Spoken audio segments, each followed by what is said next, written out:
Point tornado may have caused a lot of harm, but it's also done some good as people come together much closer than ever before.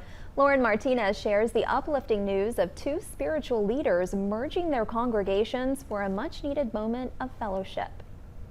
We can have a lot of losses, but one thing we cannot lose is Christ. The aftermath of the Moss Point tornado has united two churches on opposite ends of Main Street.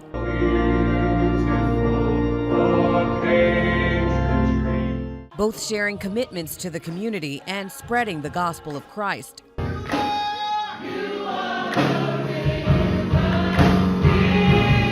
First Southern Baptist Church has opened its doors indefinitely to First Missionary Baptist Church after their building was severely damaged. We believe that it's the role and responsibility of the church to demonstrate the love of Christ. And having this church become part of us over the next months, depending on how much time it takes them to get back in their building, we're committed to that. Pastor Kevin Henry and his wife are thankful for Tapper's gesture. Extremely grateful and humbled at the kind, compassionate extension of hospitality that we've received from the First Baptist Church and the members. It's a true testament of what the church should be all about.